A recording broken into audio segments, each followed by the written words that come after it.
Téléspectateurs de Mandé TV, merci de votre fidélité et très heureuse de vous retrouver encore une fois sur le plateau Entretien Brut, votre plateau qui fait un décryptage de l'actualité tout simplement avec une chronique, un chroniqueur et un invité sur ce plateau. Nous avons comme invité aujourd'hui Monsieur Habib Diallo. Il est directeur de l'information et rédacteur en chef de DAR TV. Monsieur Diallo, bonjour. Bonjour. Bienvenue. Merci. Merci de vous rendre disponible pour ce décryptage. Merci, merci. C'est une nouvelle chaîne DAR TV. Oui, DAR TV, bon, c'est une nouvelle chaîne, bon, mais on est là depuis 3 ans maintenant. Oui. Bon, mais comme en principe on doit être à Nioro du Sahel, c'est une télé régionale, donc pour cela qu'on n'a pas démarré pleinement d'abord les choses, mais quand même on s'apprête pour aller faire la cérémonie de lancement officielle. D'accord. Oui. C'est toute une logistique technique, ressources humaines à mettre en place. Hein? Exactement. Nous avons notre chroniqueur, chers téléspectateurs de Mandé TV. Il s'agit de monsieur, je dis bien monsieur Bourema Soulo. Il faut des journaliste, blogueur. Il faut des tontons souvent. Pourquoi tonton? Pourquoi? Comment allez-vous, Fatima? Ça va. Bonsoir à Habib Diallo, bonsoir. de l'information d'art. Et comment allez-vous? Ça va, je vais très bien dans ce Malicroix qu'on fait avec. On a toujours notre pénurie nationale, on connaît très bien, c'est pas le sujet d'aujourd'hui, donc je m'en arrête. Là, on fait un coucou aussi à la diaspora qui nous regarde par le monde. On les remercie beaucoup de leur constante fidélité et aussi beaucoup, merci à tous ceux qui vont sur la page Facebook ou direct de Mandé TV pour nous regarder, pour visionner ce plateau. Sans plus tarder, nous allons commencer nos dossiers, nos sujets. Le premier sujet qu'on a sous la main, le 6 juillet dernier, 6 juillet 2024, à Niamey, s'est tenu le premier sommet des chefs d'État de l'Alliance du Sahel, des États du Sahel. Diallo. Oui. Rédacteur de l'information, vous avez un œil constamment sur l'actualité. Quelle lecture avez-vous faite? Bon, merci beaucoup de m'avoir invité sur ce plateau. Effectivement, l'actualité dans la semaine dernière, là, c'était sur ce premier sommet de l'AES, l'Alliance des États du Sahel. Vraiment, c'est un événement qui a marqué beaucoup plus l'actualité. La lecture s'il faut le dire ainsi, que moi je peux faire là-dessus, c'est que c'est un acte qui prouve la souveraineté des États africains, qui confirme encore la souveraineté des États africains, parce que c'est une décision qui est, s'il faut le dire, prise par 3 États seulement dans la sous-région, sur une quinzaine. Donc, mais quand même qu'ils ont eu le courage de se retrouver et d'essayer de concrétiser les engagements qu'ils ont promis concernant cette alliance. C'est une nouvelle alliance. Bon, mais toutefois, d'abord à saluer, mais aussi avec beaucoup d'observations. Bon, la principale observation, c'est quoi? C'est que c'est très bien, mais aussi est-ce que bon, je dirais toujours, est-ce qu'il n'y aura pas un risque s'il faut le dire, de balkanisation de la sous-région africaine, ouest africaine, j'allais dire, puisque déjà l'AES est là, la CEDEAO est là. Et selon certaines informations que nous sommes en train de vérifier, il y a aussi l'alliance ou bien l'union des États côtiers qui est en gestation dans les coulisses. Donc vous voyez, c'est pour cela que je dis il y a une question de s'inquiéter un peu par rapport à ça. Sinon c'est encourageant puisque déjà ce sont 3 États qui se sont retrouvés dont l'objectif, le but initial, c'est de combattre le terrorisme. C'est d'unir, confédérer les forces dans le cadre de la lutte contre le terrorisme. Et maintenant, peut-être, il y aura l'économie qui va rentrer dedans. Bon, mais voilà. Donc, à première vue, voilà la première lecture qui se dégage. D'accord, merci beaucoup, Diallo. Solo. Oui, comme vous l'avez dit, hein, ces sommets, c'est quand même... on ne savait pas seulement la date, sinon c'était un secret de polichinelle qu'il devait y avoir un sommet. Et les conclusions que les gens... la principale conclusion qu'on a vue, c'est l'institution de la Confédération, ou l'adoption du traité de le traité instituant la Confédération de l'Alliance des États du Sahel, et qui suivait, tous ceux qui suivaient l'actualité sur les réseaux sociaux savaient que cette confédération était créée, était appelée de tous voeux par les internautes. Et qui connaît nos États, ce n'est pas péjoratif de le dire, nos États, que ce soit au Mali ou au Burkina, même si du côté du Niger, ce n'est pas encore trop clair comment les autorités prennent des décisions, mais quand même dans ces deux pays, la plupart des décisions sont prises à l'issue d'un sondage sur les réseaux sociaux.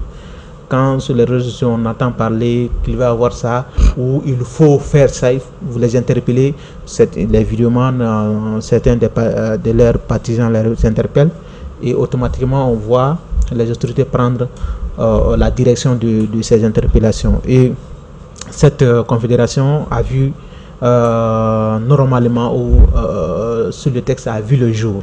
Et maintenant on attend ce que cette confédération nous apportera, parce que il faut quand même le dire, la confédération ce n'est pas rien, et si j'ai de bonnes mémoires, je crois que la Suisse c'est une confédération en quelque sorte dans tous les pays du monde.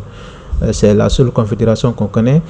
Et puis, est-ce qu'aujourd'hui, Assimi Goïta, le président de la transition du Mali, ou Ibrahim Traoré, capitaine Ibrahim Traoré du Burkina Faso, ou Tchani, qui sont considérés aujourd'hui comme des envoyés, comme des messies par certains, est-ce qu'ils sont prêts à chacun, en ce qui leur concerne, en ce qui lui concerne, d'abandonner une partie de son pouvoir? Parce que être président, c'est aussi être chef de la diplomatie. Et dans la Confédération, il est dit qu'il faut une action diplomatique conjointe. Comment cela?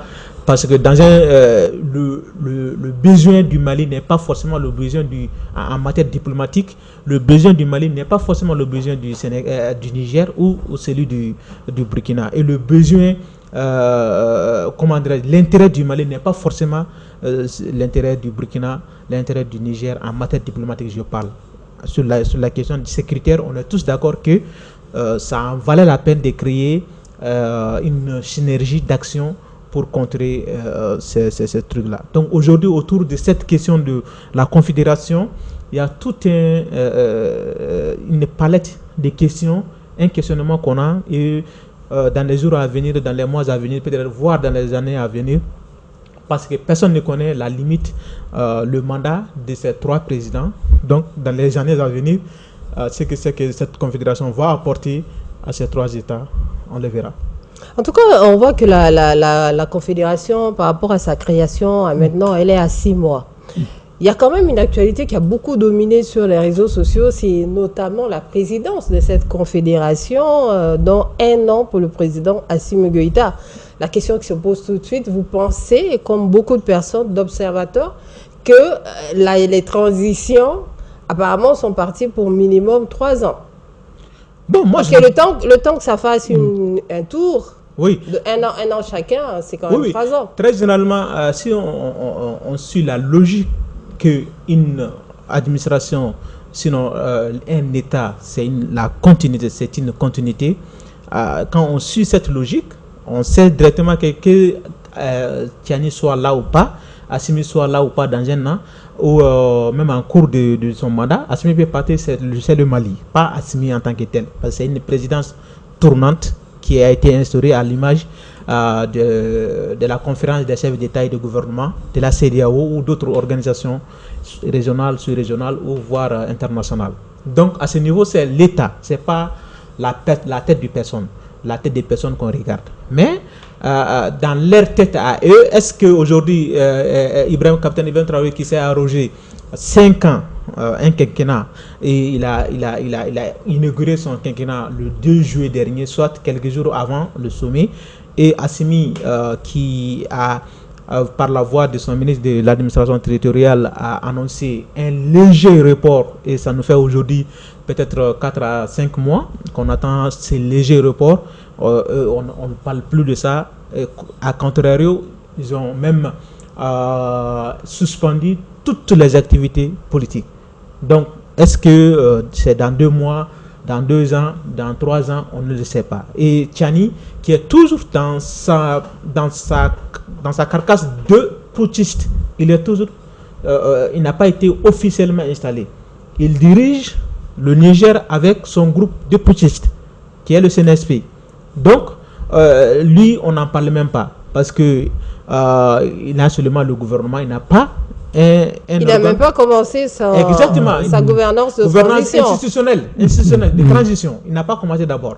Donc pour lui, on ne sait même pas quand est-ce qu'il va mettre d'abord le conseil, il va prêter serment devant le cour constitutionnel, la cour constitutionnelle ou le conseil constitutionnel, on ne sait pas, ou quand il va mettre en place l'organe législatif de son gouvernement. Donc quand on voit tout ça, on est parti quand même pour un bon bout de temps. Ça veut tout dire. Bon, oui, allez-y. Bon, moi je pense effectivement je m'inscris dans le même registre que mon collègue. Et en fait, la question ce n'est pas là de savoir concernant les deux là, est-ce que les trois chefs d'État là, leur mandat. Mais c'est l'État, c'est une question d'État. Donc c'est la continuité. C'est la continuité qui est là. Bon, mais seulement, est-ce que, en cas de changement de régime, est-ce que ça va continuer?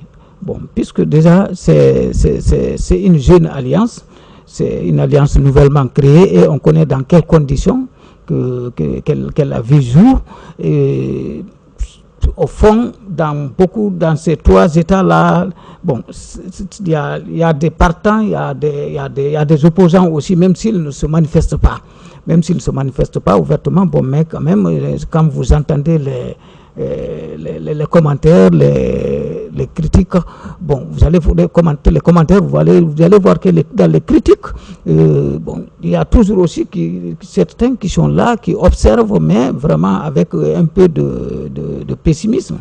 Avec un peu de pessimisme. Donc, seulement là, moi je pense que les 3 États, si toutefois les transitions arrivent à continuer et finalement les chefs d'État arrivent à se maintenir dans leur poste, là ça va continuer. Mais dans le cas échéant, peut-être ils vont revoir la formule, ceux qui viendront après. Donc, mais de toutes les façons, c'est une continuité, c'est une question d'État. Du moment que, en réalité, l'AES n'arrive pas encore à être totalement matérialisé, hein. Jusque-là, ça se limite à des appuis militaires au niveau des frontières. C'est ce qui se passe quand il y a eu un peu de secousses, on dira des secousses au Burkina. On a vu ou on a entendu, et sans confirmation évidemment, que l'armée malienne est allée appuyer. Est-ce que l'AES va être matérialisée que sur le plan militaire? Parce que quand on voit la charte dit plus que cela, le développement, l'économie. Et pour écouter certains confrères qui sont là, et pas plus tard qu'il y a quelques mois, il y avait un des confrères qui disait comment quand les éléphants se battent, ce sont les fourmis qui en pâtissent. Hein? Donc, on se pose des questions. Comment vous pensez que ça pourrait se matérialiser? Bon, comme l'a dit M. Diallo, je crois que à ce niveau, parce que ce qu'il faut dire, c'est que cette alliance est née des frustrations. Et il n'y a pas eu une vraie volonté politique, une idée qui a été mise à réflexion, une réflexion mûrie dans le temps. C'était quelque chose parce qu'on était frustrés, on s'est dit on ne va plus respecter parce que c'est pour ne pas respecter les règles des communautés et ces mêmes communautés, ces mêmes règles-là se retrouvent dans l'alliance, dans la confédération. Parce que quand on veut être en communauté, c'est tout à fait normal qu'il y ait des règles à respecter. Et c'est pour ne pas respecter ces règles de la communauté des États de l'Afrique de l'Ouest, des États économiques de l'Afrique de l'Ouest, CEDEAO, qu'on a quitté, qu'on s'est retiré de ça. Et moi, je partage ici l'analyse, la réflexion de l'ambassadeur Cheikh Sidiki Diarra, qui a dit Mali ne peut pas être, pour le cas du Mali, le Mali ne peut pas être membre fondateur, père fondateur de cette communauté qui est la CEDEAO. Et la CEDEAO qui va fêter bientôt ses 50 ans, quitter cette organisation pour venir créer une organisation à 3 et vouloir manger son fruit tout de suite. Donc ça, c'est chimérique. On le sait très bien. Et aujourd'hui, quand vous le dites, est-ce que au-delà de l'aspect sécuritaire, on peut avoir d'autres... est-ce que l'aspect économique, l'aspect développement... Il y a ils ont affiché leur volonté. Mais toujours est-il qu'il faut avoir des moyens. Parce qu'au niveau de la CEDEAO, quand aujourd'hui tout le monde critique la CEDEAO, que la CEDEAO est aujourd'hui à la solde des puissances étrangères, c'est à quel niveau? C'est au niveau des fonds. La CEDEAO n'a pas de fonds. Les États qui composent la CEDEAO ne peuvent pas alimenter la caisse de la CEDEAO. Et très généralement, les projets portés par la CEDEAO sont financés par ces puissances étrangères-là, enfin extérieures-là, très généralement. Donc ce sont ces puissances, même au niveau de l'UEA. S'il n'y a pas de fonds de puissances extérieures, est-ce que l'UEA fonctionnerait demain? L'Union africaine. Oui. L'Union africaine. Est-ce que ça fonctionnerait? Donc c'est pas très sûr. Donc aujourd'hui, on a une volonté entre trois parce qu'on est en colère, on a mis. Mais ce que le vrai défi, c'est de mobiliser de l'argent. Et qui sait que certains même s'amusent à ironiser même notre alliance en disant l'alliance des trois pauvres.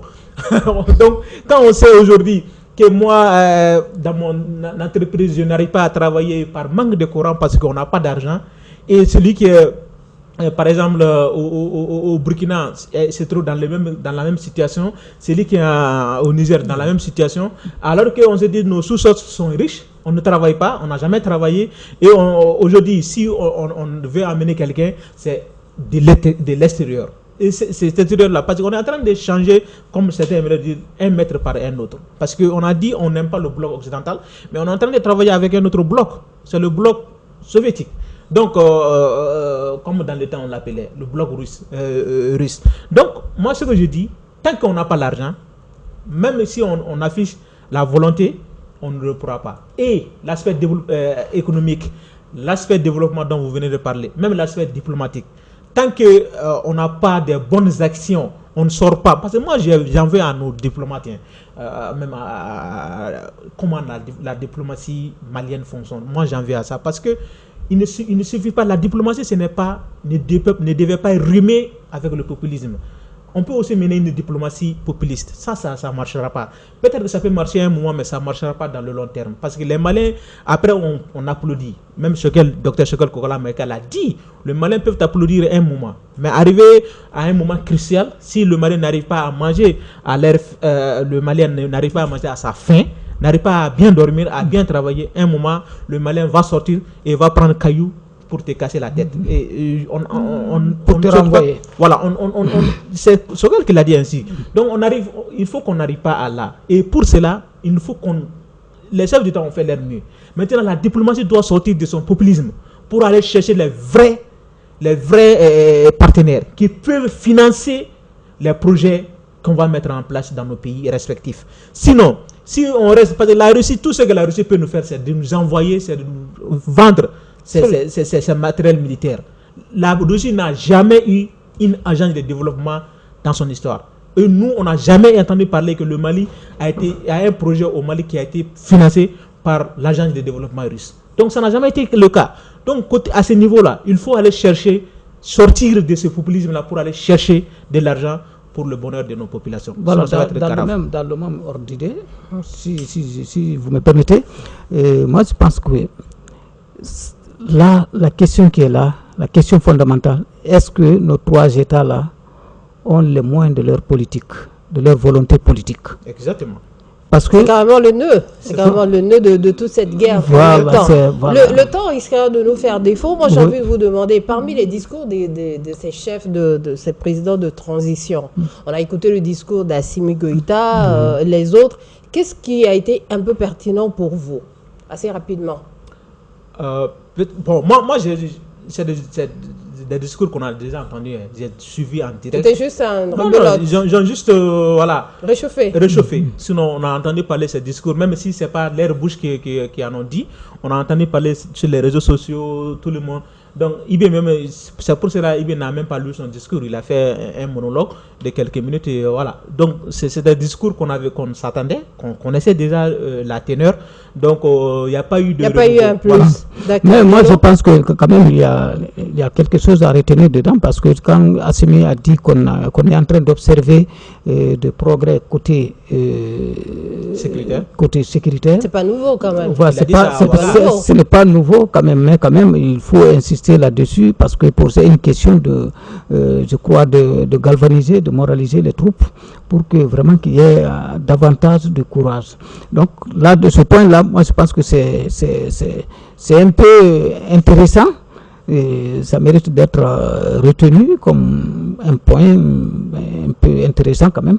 Bon, là également il faut saluer, sinon il faut celui du Burkina là, Ibrahim. Donc lui, dans sa déclaration, vraiment il est parti, il n'a pas fait un discours en réalité, il a fait des commentaires de son document. Et celui du Niger également, il n'y a pas eu de particularité, hein. Il n'y a pas eu de particularité. Donc, tout juste, les trois là, c'est un appel juste à ce que les troupes se mobilisent, les populations se mobilisent. D'accord. En tout cas, on va regarder tout ça de très près. L'AES comprend, elle va évoluer ce dossier. On le met sous le coude. Voilà, on va passer directement à un dossier qui est en rapport avec aussi. Tout juste le lendemain, il y a la conférence des chefs d'État et de gouvernement de la CEDEAO. Juste au lendemain. On a bien vu ce qui a été dit, hein. Je crois que c'était des avertissements, on pourrait dire des avertissements. Les trois pays sortent, voilà ce qu'ils vont perdre. Bon, visa, pas visa. Est-ce que c'est des avertissements? C'était énuméré en tout cas assez clairement, et ça fait beaucoup de bruit. Exactement, c'est des conséquences en fait. Ce sont des conséquences que Dr Omar Ali Touré a énumérées. Et moi, je crois que nos chefs d'État, même... suite à ça, le ministre des Affaires étrangères, Abdoulaye Diop, était sur le plateau de la télévision nationale. Il a expliqué que sur les réseaux sociaux, tellement quand on suit sur les réseaux sociaux, même les journalistes souvent se trompent, ils ont dit, la CEDEAO a dit, quand vous sortez, il y a ceci, il y a cela. Alors que c'est dans les documents. Moi, quand je quitte Bamako pour aller dans les pays hors de la CEDEAO, je paye le visa. Si le Mali sort parce qu'on ne paye pas le visa dans les 15 pays de la CEDEAO, c'est parce qu'il y a des conventions, c'est parce qu'il y a cette zone de libre circulation des personnes et de leurs biens. Et si on se retire à ça, on va perdre ces 13 pays-là, enfin ces 12 pays. Donc aujourd'hui, si moi je quitte Bamako pour aller en Côte d'Ivoire, si le Mali, en janvier 2025, si le retrait du Mali est effectif, moi en tant que Malien, je quitte Bamako pour Abidjan, je paye plus que le double. Aujourd'hui, je paye plus que le double. Mais sauf s'ils arrivent à trouver des arrangements. Ces arrangements, parce qu'ils se rendent compte qu'ils ne pourront pas vraiment sortir. On est en colère contre la CEDEAO parce qu'il y a certains chefs d'État, ce n'est pas avec la CEDEAO en tant qu'institution, c'est avec certains chefs d'État de la CEDEAO. Donc parmi ces chefs d'État, quand vous demandez à un Malien le sentiment qu'il a pour l'amour qu'il a pour Ado, toi-même, vous-même, vous le connaissez. C'est clair. Oui, par rapport à ce sommet. Par ce sommet, je crois que c'est le 50, c'est le 65e sommet des chefs d'État de la CEDEAO. Et moi, je pense que c'est un sommet vraiment. Quand vous lisez, vous prenez les recommandations, les 56 recommandations qui ont sanctionné le communiqué final, vous allez voir, en fait, pour le moment, il n'y a nulle part où il est mentionné qu'il y aura question de visa entre les États les 3 États et les autres 12 États de la CEDEAO. Pour le moment, expressement, ce n'est pas dit d'abord. Mais quand même, avec la déclaration de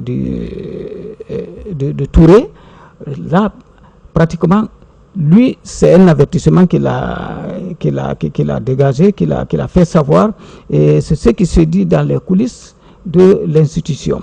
Bon, puisque déjà, les chefs d'État de 12 pays-là, et ils sont sûrs et certains, ils sont sûrs que par rapport face aux 3 États, ils ne vont pas céder, et je dis, ils ne vont pas céder.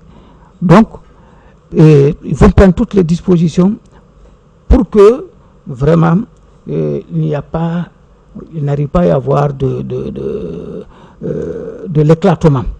De l'éclatement, puisque ça fait bientôt le 50e anniversaire, donc ce serait une preuve d'irresponsabilité de leur part, puisque c'est à leur temps que cela arrive. Donc ils vont éviter cela. Surtout, bon, on sait que économiquement, ces 12 États sont plus assis que les 3 de l'AES pour le moment. Et on sait que si on tient compte des côtés de migration, bon, on a beaucoup plus de ressortissants dans les 12 États-là que les autres pays, que les autres États dans la zone de l'Iptako-Gourma, c'est-à-dire dans les 3 États-là. Donc, au Mali, ici, quand on voit par exemple, la majorité des communautés, ce sont les Guinéens, les Sénégalais et les Burkinabés. Sinon, les autres pays, par exemple, les Ivoiriens, la majeure partie, c'est des étudiants. Ouais. La majorité, c'est des étudiants. Et les Togolais, ainsi de suite, bon, tous les autres pays-là. Bon, donc, l'inquiétude, c'est à notre niveau. Mais moi, dans tout ça, je pense que on pouvait créer l'AES, mais rester dans le cadre, toujours au sein de la CEDEAO. Bon, mais c'est de la bonne guerre aussi, hein, puisque ceux qui sont là, vu les sanctions, comment contourner les sanctions, puisque déjà les élections, ce n'était pas prêt, on n'était pas prêt avec les élections pour tout de suite là, donc il fallait trouver un moyen de contourner les sanctions qui étaient prévisibles. Donc voilà pourquoi je pense que l'AES est mais c'est évident que rester sous la CEDEAO, ça veut dire qu'on est encore sous les sanctions. Donc c'est justement pour ne pas être sanctionné. Sanctionné, c'est dans ce cas. Sinon, l'UEMOA est là. Ce ne sont pas tous les pays membres de la CEDEAO qui sont membres de l'UEMOA.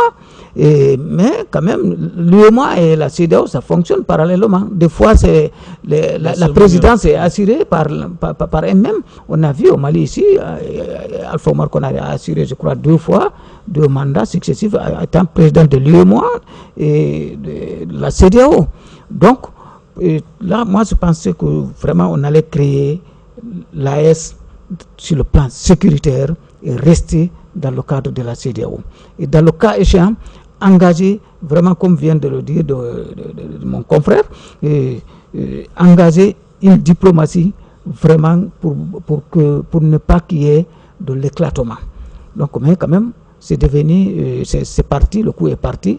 Donc maintenant, comment nous tous les Maliens, tous les Burkinabés, tous les Nigériens, comment la diplomatie va arriver à revoir et quelles sont les dispositions à prendre pour ne pas que vraiment les populations arrivent à en pâtir, à subir. Vous pensez que le président sénégalais pourrait jouer un rôle de médiateur face à tout ça? Non, mais je crois pas. Bon, parce qu'ils ont dit, même ils ont répété, ils ont retiré à Niamey que la décision de se retirer de la CEDEAO est irréversible. Voilà, irréversible, irrévocable. Donc, à ce niveau, je crois que le président Bassirou Diomaye Faye pourrait faire des déplacements, mais il doit venir en sinecure ou en villégiature, en quelque sorte, parce qu'il n'aura pas gain de cause si nos États, les chefs d'État restent dans leur position, parce qu'ils ont dit que c'est irrévocable. Même Abdoulaye Diop l'a répété tout récemment sur le plateau de la télévision nationale. Comme l'a dit Diallo, je crois que ce qui est vraiment déplorable, c'est de sortir de la CEDEAO tout en n'ayant pas une assise bien solide. Aujourd'hui, l'AES vient d'avoir, la Confédération vient d'être née. On n'est pas lié à la CEDEAO. Comme j'ai dit, les raisons sont simples. À la population qui applaudit, on dit oui parce qu'on sort de la CEDEAO. La CEDEAO n'a jamais apporté quelque chose de bon. Alors que si vous avez écouté Alou Touré, Dr Touré, le président de la commission de la CEDEAO, il a énuméré les projets qui sont en cours dans ces 3 pays-là. Et comme il a dit, M. Touré, même quand on regarde le niveau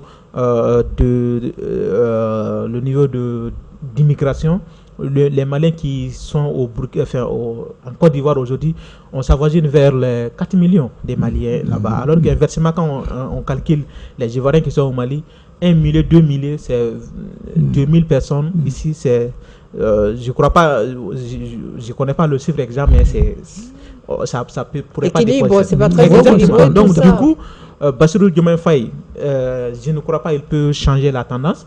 Mais quand même, la CEDEAO l'a mandaté, il est obligé de le faire. Et aujourd'hui, déjà sur les réseaux sociaux, on attend certains vidéos dire si même Assimi accepte que Bassirou Diomaye Faye vienne, nous, on va l'empêcher de l'atterrir au Mali. Et les Maliens, quand ils disent ça, en 2012, quand Ado voulait venir, ils l'ont empêché de venir avec à leur tête en ce moment Dr Omar Mariko. Ils sont allés à l'aéroport, ils ont envahi la piste. Alassane n'a pas pu. D'accord. Donc c'est compliqué, mais quand même c'est la population qui va payer les provocations. Merci beaucoup. On va prendre un autre sujet, on va mettre ça en observation. Un autre sujet sous la main, voilà, il s'agira de faire assez brièvement, le temps nous est quand même assez court, pour pouvoir faire un bilan. Voilà, on a fêté en début juillet les 1 an du gouvernement du docteur Choguel Kokala Maïga. Voilà quel bilan on peut faire de tout ça. Est-ce qu'il y a des grands travaux, des grands trajets? Je vois Soulo qui sourit légèrement, voilà. On ne sait pas pourquoi. Diallo. Malgré lui-même. Malgré lui-même. Diallo. Quel bilan les téléspectateurs doivent pouvoir avoir Bon, moi, je pense que le bilan qui est là, d'abord, il serait difficile de lui dissocier, de lui séparer du bilan de l'autorité militaire. Bon, parce que sur ce plan, il y a un bilan quand même, il y a un acquis. Sur le plan sécuritaire, en défense, donc il y a eu beaucoup d'efforts. Et l'armée malienne, aujourd'hui, est vraiment, moralement et matériellement, et vraiment elle a repris du poil. Donc là, de ce côté-là, on peut dire que la transition dans l'ensemble, c'est vraiment c'est un acquis. Également, il y a un autre aspect qu'il ne faut pas oublier, c'est que côté de la gestion de l'administration, c'est-à-dire ici, quand même, ils ont pu maintenir le salaire des fonctionnaires. Il n'y a pas eu de problème de salaire jusqu'à présent, jusque-là, malgré les sanctions. Bon, ça aussi, c'est une stratégie du gouvernement. Et bon, ça, c'est l'ensemble, on ne peut pas les séparer, hein, c'est l'ensemble. Et en dernière position, il faut voir le côté des réformes politiques. Quand même, ce gouvernement-là est parvenu à organiser le référendum. Ça aussi, on peut dire que ça, c'est sous ce gouvernement, sous cette transition-là. Bon, maintenant, sur le plan, c'est un autre registre, maintenant, sous un autre angle. Bon, il y a vraiment, on peut dire que c'est mi-figue, mi-raisin. Puisque, quand on voit sur le plan économique, sur le plan socio-économique, vraiment, il y a eu de recul. Alors là, vraiment, le Malien arrive à trouver à peine ces 3 repas. Ça, c'est un problème qui est là. Donc, comment résoudre ça? Bon, parce que c'est la vie chère, la cherté de la vie. Elle est restée, malgré tout ce qu'on a dit, mais quand même, on n'a pas pu la faire reculer. Bon, le chômage aussi, le taux de chômage aussi est élevé jusqu'à présent. Il y a ce problème-là aussi qui est là, surtout avec le départ de certains partenaires. Donc, à l'intérieur du pays, vraiment, selon les informations, vraiment, il y a eu du chômage. Donc, ça, c'est un recul qu'il faut le dire. Sur le plan démocratique aussi, parce que c'est toujours sur le plan politique, sur le plan démocratique, aujourd'hui, si on dit les partis politiques les associations ne mènent pas, ne font pas des activités, c'est que c'est un recul démocratique. Au plan démocratique, c'est un recul. Donc, personne n'y pensait ça au Mali ici. Puisque surtout, le Mali, à un moment donné, a été, dans les années 90, donc vraiment, le Mali a été un exemple, a donné des inspirations aux autres pays de la sous-région, ou sinon du continent. Donc, actuellement, maintenant, si les partis politiques, les associations politiques ne peuvent pas se mouvoir, ne peuvent pas faire leurs activités, je pense que ça, dans le bilan de Choguel, ça c'est un recul. Parce que c'est lui le chef du gouvernement. C'est le premier chef de l'administration. Donc de ce côté-là, vraiment c'est négatif. C'est pour cela que j'ai dit que d'un côté, si on associe avec les acquis côté sécuritaire, puisque la transition est un ensemble, donc là il y a quelque chose de positif. C'est positif même. Mais sur le plan politique, administratif et économique, vraiment il y a des défis toujours à relever. D'accord. Soulo. Bon, comme je souriais, j'ai eu un gouvernement de Choguel malgré lui-même, parce que si on s'en tient à son communiqué, le communiqué du M5 RF tendance Choguel Kokala Mega, qui a coûté même la prison au président, à son vice-président, du M5, Karamoko Traoré, qui a été condamné tout récemment à 1 an de prison ferme. Choguel n'est au courant de rien à la primature. Donc, parlant du chef de gouvernement, lui quand même, c'est un décor, c'est un meublé qui est là-bas. Maintenant, pour les autres ministères, comme il l'a dit, aujourd'hui, le seul ministère qui quand même sort la tête de l'eau, c'est le ministère de la Défense. On est tous d'accord que là-bas, ça bosse, ça travaille. Les hommes sont sur le terrain. Le ministre, il fait son mieux pour équiper l'armée, pour remonter le moral des hommes sur le terrain. Il le fait très bien. C'est le seul ministère qu'on voit qui travaille. Et comme on n'est pas dans le secret du diable, est-ce que c'est sciemment fait par les autorités militaires pour... parce que c'est quand même la défense, le ministère de la Défense était le maillon faible de tous les gouvernements successifs de la démocratie. Donc ça, tout le monde le savait. Et les différents ministres, que ce soit le ministre général Dairou Dambélé qui était passé par là, les Tchimoro, Sangaré, tout le monde, on avait vu en ce moment que le ministère de la Défense était le maillon faible. Et aujourd'hui, ce ministère fait l'ombre à tous les autres ministères, même le ministère de l'économie qui quand même, comme il a dit, peine à mobiliser ne serait-ce que 300 millions de la Banque mondiale. Donc, quand on voit qui est obligé d'aller au CNT pour modifier la loi qu'il avait lui-même défendue pour adopter. Donc quand on voit ça, les autres ministères quand même, ça laisse à désirer. Le bilan est mitigé, le bilan n'est pas reluisant parce que la vie chère continue. Le ministre en charge de l'emploi, vous l'avez dit l'autre jour, on parlait ici de l'EDM, c'est lié avec l'EDM. On ne voit pas ces ministères parler, de dire voilà les solutions qu'on propose malgré la fermeture de certains ONG financés ou soutenus par la France, le départ des missions des Nations Unies et autres. Ces ministères font l'ombre à beaucoup d'autres les autres ministères, comme on a dit, le ministère de l'Emploi, le ministère de l'Énergie qui ne fait absolument rien pour diminuer, réduire la souffrance des Maliens. Chaque fois que la ministre sort pour donner des promesses, pour tenir des promesses, pour donner des garanties, ça devient de pire en pire. Donc, ce gouvernement, c'est vraiment à l'image même de la transition qui n'a ce seul bilan que le bilan de la sécurité. Donc, la défense, c'est tout. Exactement, de la défense. Donc, il y a quand même une milice Kassa qui a quand même essayé d'entreprendre à bouger les lignes avec certaines réformes. Hein, quand même. Quel genre de réformes il a porté c'est lui qui a dirigé le dialogue, les assises nationales de la refondation, dont les recommandations sont pareilles que celles de DENI, dialogue national inclusif. Quand il y a les assises nationales, le dialogue intermalien, c'est lui on met devant. Lui, il est là seulement de ces genres d'initiatives, on le met, pourquoi le recensement physique des fonctionnaires de l'État est arrêté. Aujourd'hui, normalement, ça devait être fini, ces recensements-là. Où en sommes-nous avec ces recensements? C'est le rôle de ce ministère, parce que c'est le ministère qui faisait un point de presse pour annoncer le recensement. Aujourd'hui, où en sommes-nous avec? Donc, quand on regarde même la diplomatie, aujourd'hui, notre diplomatie est forte seulement pour sortir, pour nous dire de tout ce que nous, on sait.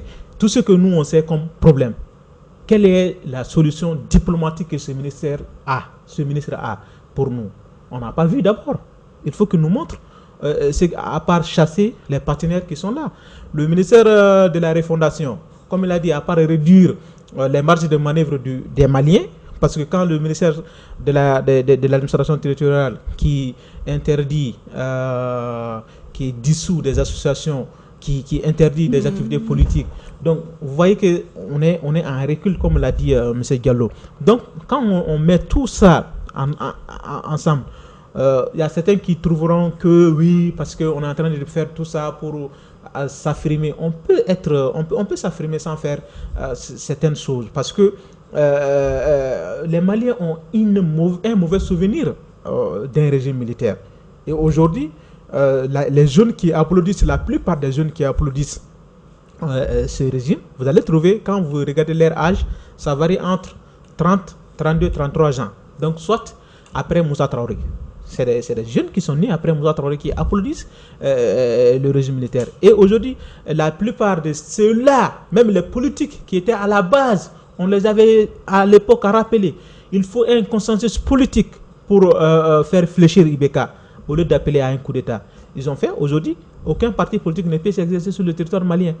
C'est pas moi Soulo, ou bien c'est pas vous Fatima qui êtes interdit. C'est les partis politiques.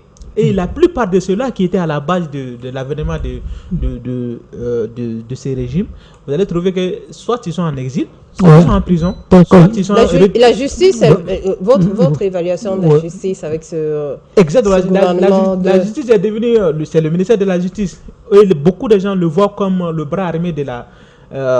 je ne sais pas si c'est à tort ou à raison, le bras armé de la transition, parce qu'aujourd'hui, si au Burkina c'est les enlèvements et la réquisition, on envoie les gens par force sur le front, au Mali c'est vous enfermez, mandat de dépôt, quand on vous convoque, vous partez seulement, le mandat de dépôt est déjà prêt, vous collez et vous partez directement en prison. Donc au Mali c'est ça, c'est vraiment, les Maliens ne comprennent pas ça. Pourquoi? Parce qu'on peut souvent poursuivre des gens sans pourtant les mettre sur mandat de dépôt. Parce que le mandat, on a dit en matière de justice, c'est la prison qui est exception. La liberté, c'est principe. Vous voyez, mais aujourd'hui, avec la transition, on est en train de voir comme c'est la liberté qui est devenue exception. Sinon, le principe, c'est d'aller en prison. Et ça, c'est vraiment une mauvaise image que la justice est en train d'envoyer, et le ministère de la Justice à ce niveau-là, c'est le ministère de la Justice que les gens pointent du doigt. Donc, quand on voit tous ceux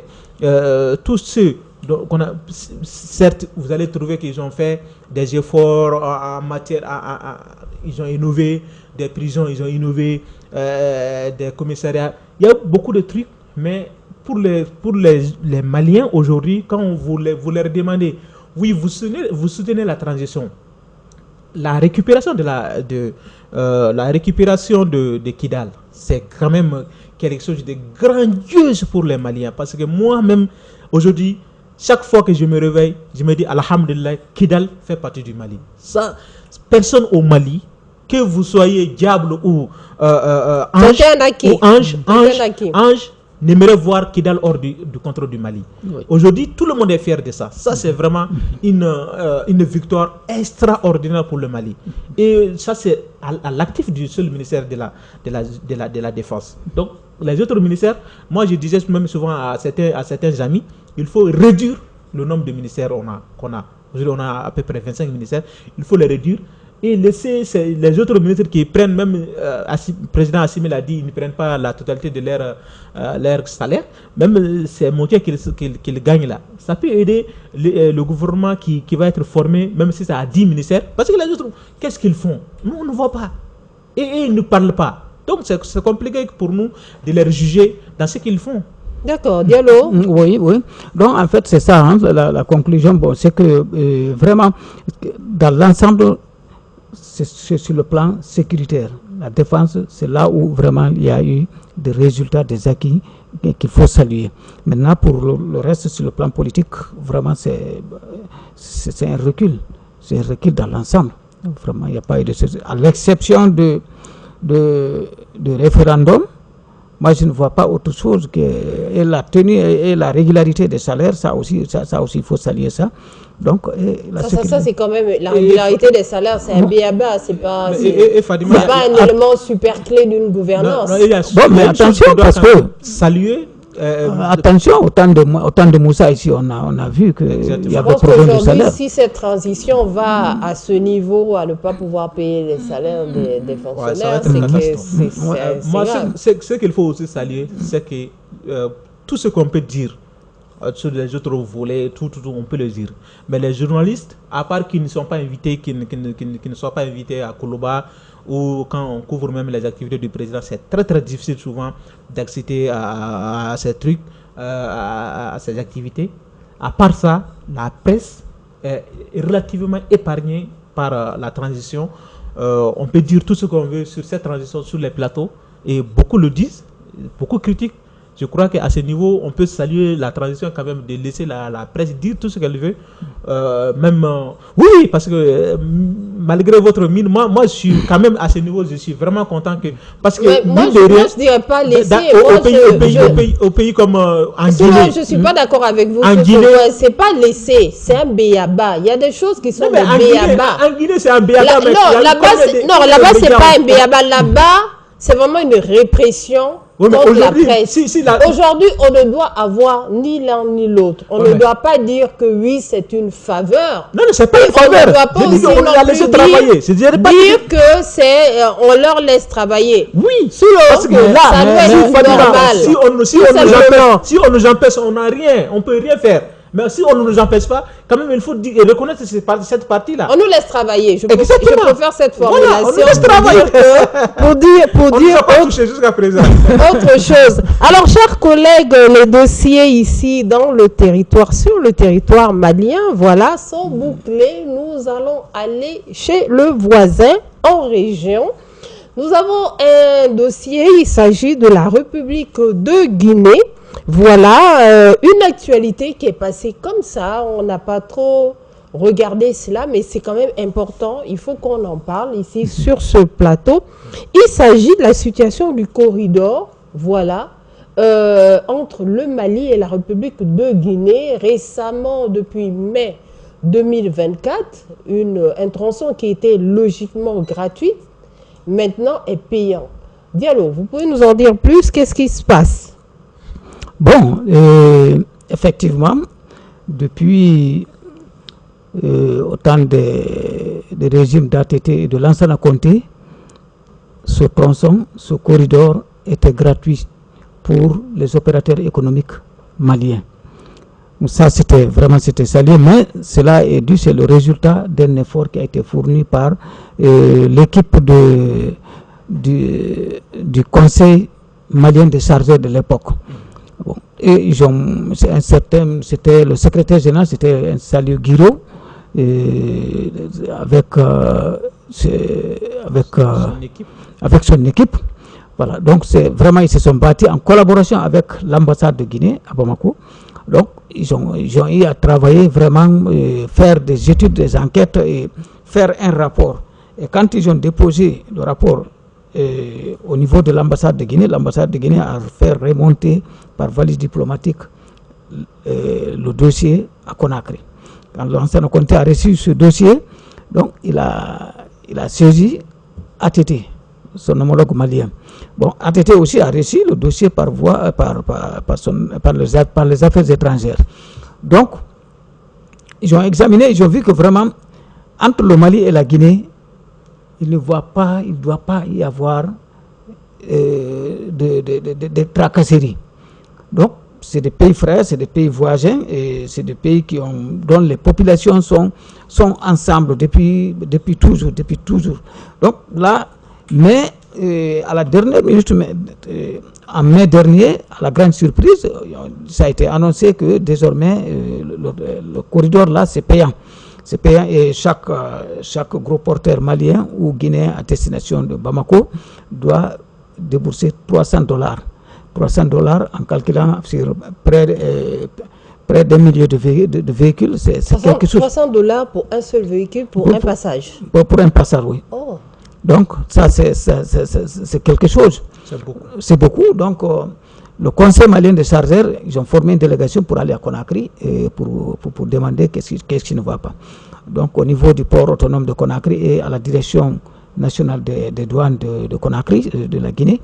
Donc, ils ont dit qu'ils ont reçu des instructions. C'est des instructions qui sont venues du ministère de l'économie et des finances, vraiment parce que c'est pour des besoins purement économiques. Donc, mais il y a eu des discussions quand même. Il y a eu des discussions, les discussions sont en cours. Mais c'est que ce acte, on ne doit pas s'opposer à ça, on ne peut pas s'opposer à ça, mais quand même, il faut que les opérateurs économiques maliens arrivent à s'entendre avec l'État guinéen. L'État guinéen pour réduire un peu le coût quand même. Réduire le coût, même si on ne peut pas annuler à 100%, mais quand même, il faut réduire le coût. Et surtout quand on se souvient, un jour, ATT était à Conakry. Lansana Conté, dans sa déclaration, il dit que le port autonome de Conakry, c'est le port naturel du Mali. Mais si les opérateurs économiques maliens laissent le port autonome de Conakry pour aller ailleurs, bon, c'est de leur affaire, c'est leur problème. Donc, vous voyez, maintenant, avec les deux transitions, je pense que ce serait mal vu, très mal vu, que la situation là arrive à faire qu'on arrive à connaître des reculades encore. Voilà, en fait, en quelque sorte, la situation. Qu'est-ce que le gouvernement malien arrive à dire par rapport à ça? Parce que vous parlez du Conseil malien des chargeurs. Ils sont allés plus haut, évidemment. Ils ont vu la ministre en charge du transport, des infrastructures. Qu'est-ce qu'ils disent? Ils sont toujours pour parler avec le gouvernement de la République de Guinée? Pour le moment, jusqu'aux dernières informations qui étaient à notre portée, c'est que le Mali n'a pas envoyé une délégation d'abord, officiellement. Le gouvernement malien n'a pas envoyé une délégation d'abord pour contacter leurs homologues guinéens. Donc, à ce niveau, les opérateurs économiques sont en train de le regretter. Bon, c'est venu aussi, l'actualité oblige, et ça coïncidait avec le problème de la CEDEAO là, et puis les deux États, bon, ils n'ont pas de même vision maintenant concernant leur transition. C'est des deux États qui sont dans des régimes de transition, mais quand même, ils n'ont pas de même vision, ils n'ont pas de mêmes intérêts. Le Mali est tourné vers la Russie. La Guinée reste toujours avec la France, s'il faut le dire ainsi. Donc, mais là également, je pense que les autorités maliennes devraient tout de même aller essayer de plaider, voir qu'est-ce qui ne va pas, pour qu'il y ait une solution. Engager des discussions. Des discussions, mais pour le moment, il n'y a pas de... Le Mali n'a pas envoyé une délégation. C'est quand même assez paradoxal, parce qu'au début de la transition, Doumbouya avec Assimi, c'était à la limite des amours, on peut dire ça. Exactement.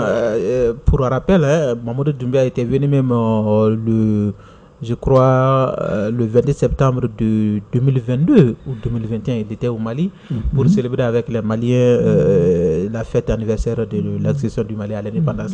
Et voilà, donc quand on voit que quand le Mali était sous embargo, la Guinée n'a pas fermé son port. Et en ce moment, même la frontière. La frontière, j'allais dire. Et les opérateurs économiques s'étaient vraiment résolument retournés vers le port de la Guinée, parce que le port d'Abidjan et de Dakar étant fermé à eux. Et quand aujourd'hui on apprend ça, c'est pourquoi moi j'ai dit que le rôle, notre ministère de la diplomatie est dans un rôle qui n'est pas le sien. Un ministère de la diplomatie, le ministère des Affaires étrangères, son rôle c'est d'anticiper à ces choses-là. L'ambassadeur du Mali à Conakry, en Guinée Conakry, est là pour ça. Il doit anticiper sur ces affaires et faire remonter l'affaire à sa hiérarchie, qui est le ministre des Affaires étrangères, qui devait mener en catimini ou par voie officielle des discussions. Assez rapidement. Oui. Donc aujourd'hui, quand on voit, quand on entend, quand on laisse le conseil malien des chargeurs à son propre sort, vous voyez que c'est regrettable. Et au lieu de nous faire sortir, parce que plus, si ça augmente, parce que beaucoup de opérateurs économiques qui étaient sur l'axe Conakry et Bamako, et si le coût que M. Diallo, $300 sur un véhicule, si ça augmente, ça répercute sur le prix des produits qui viennent de la Guinée, vous allez voir que on n'est pas encore sorti de l'auberge. Donc, du coup, le ministre, c'est pourquoi moi Cela veut dire qu'il y aura une cherté quand exactement, même. Une flambée encore des prix. Donc moi, c'est pourquoi j'ai dit, le ministère, les autres peuvent faire leur bruit. Le ministère des Affaires étrangères ne devait pas accompagner ces bruits-là.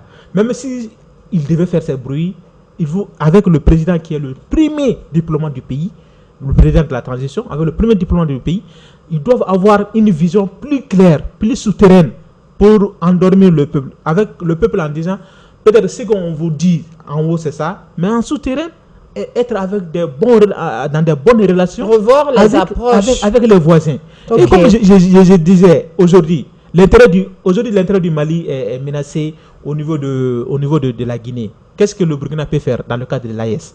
Qu'est-ce que le Niger peut faire dans le cadre de l'AES?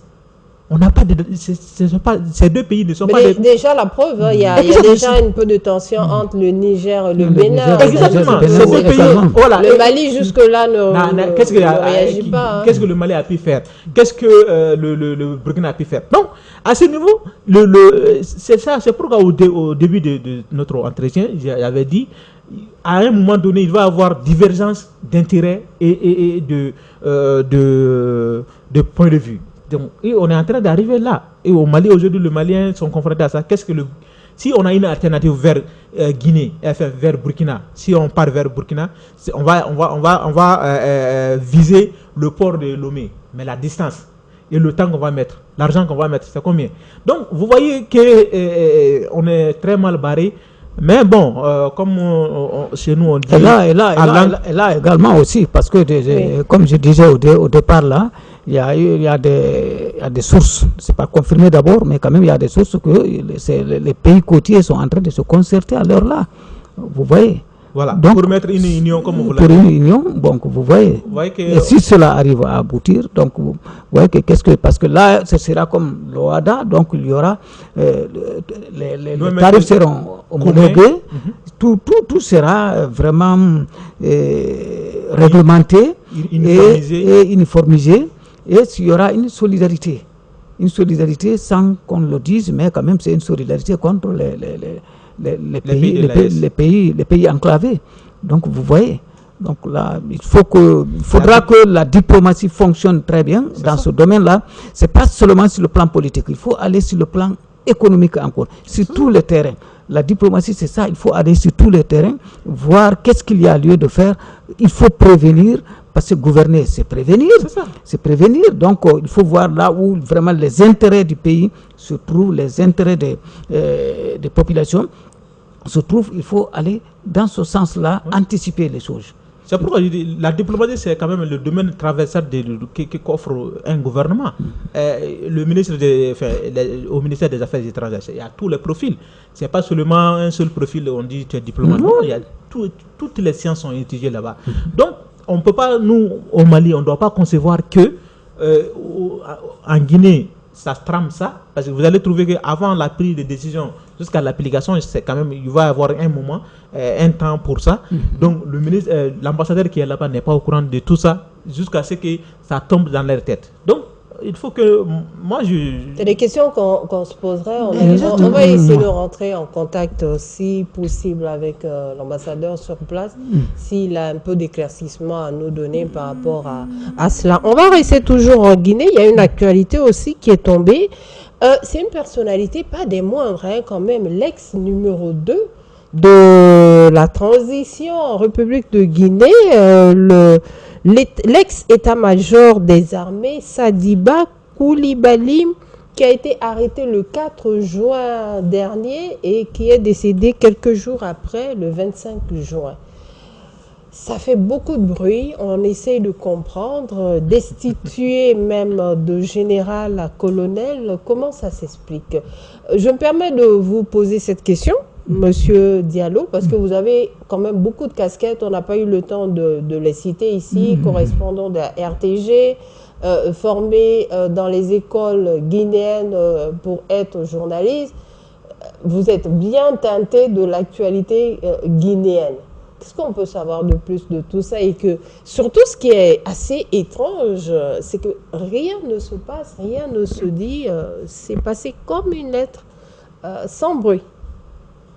Bon, vous savez que d'abord c'est une affaire militaire. La grande miette. La grande miette. Donc les choses peuvent se passer, mais c'est quand c'est devant le public qu'on peut être au courant. Bon, mais au fond, Sadiba ne pouvait pas, je ne pensais pas que les relations pouvaient continuer, pouvaient cheminer jusqu'au bout. Parce que selon certaines indiscrétions, avec son patron, c'est-à-dire le général Doumbouya, il y avait un climat de méfiance à l'interne. Implicitement, l'un se méfiait envers de l'autre. Il y avait bon, mais tout de suite après le coup d'État ou bien après? Parce qu'il a été proposé à être nommé ministre, il a refusé. Ouais. Oui, mais c'est justement dès après la prise du pouvoir, si vous voyez, depuis que Doumbouya est venu à Bamako, il s'est retourné pour prendre contact avec les autorités maliennes. Quand il s'est retourné, quelque temps après, Sadiba n'était pas, selon les sources, Sadiba n'était pas à l'aise. Bon, là, ils se suivaient, ils sont ensemble, mais quand même, il y avait une rupture de confiance au fond. Le phénomène s'est passé, ce qui s'est passé au Mali, ce qui s'est passé au Burkina Faso, ce qui s'est passé surtout au Niger. Donc, Doumbouya avait eu raison de prendre des dispositions, je pense qu'à l'avance. D'accord. Solo, oui, par rapport à cette histoire, la fin était rocambolesque, même on dirait. Hein? Oui, la fin est triste pour Sadiba général, qui est, comme vous l'avez dit, rétrogradé colonel. Koulibaly, quand même, qui était numéro 2 de la junte de CNRD, qui a été promu chef d'état-major général de l'armée, des armées. Après, on lui destitue de là-bas pour le nommer ministre. Lui-même, il le refuse. On l'envoie comme un simple chargé d'affaires à l'ambassade de Cuba. Et là-bas, il part, il trouve que les conditions n'étaient pas réunies, le personnel n'était pas payé et tout. Il revient pour réclamer ça et on l'arrête pour insubordination et abandon de poste. Parce que très généralement, dans le domaine aussi de diplomatie, peut-être qu'il faut que le chef hiérarchique vous donne l'ordre de venir, vous venez. Peut-être qu'il n'a pas attendu tout ça, on l'a vu débarquer sur Conakry et tout. Donc après, l'État étant l'État peut tout faire. On a dit, ils ont découvert des armes de guerre chez lui. Donc ils l'ont soupçonné de vouloir fomenter un coup d'État contre général des corps d'armée Mamadi Doumbia. Donc on l'a arrêté, on l'a même radié de l'armée. C'est 2 décrets qui ont été lus. Premier décret pour le rétrograder, deuxième décret pour le radier de l'armée, et on le condamne après juste on apprend qu'il est mort de mort naturelle. C'est ça quand même le communiqué. Voilà, le communiqué officiel. Il est mort de mort naturelle. Ils ont dit qu'il était mort de tension, de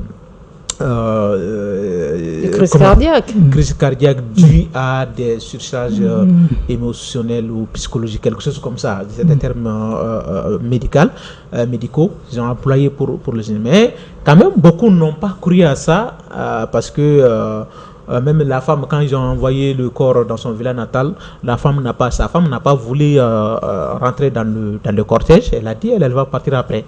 Et elle n'est pas partie dans le cortège parce que beaucoup soupçonnent quand même une élimination physique parce que comme M. Gallo l'a dit, on est quand même dans le milieu militaire et tout ce qui se passe là-bas c'est quand même top secret et très généralement c'est comme on a dit c'est la grande muette et on peut-être demain on saura après parce que là-bas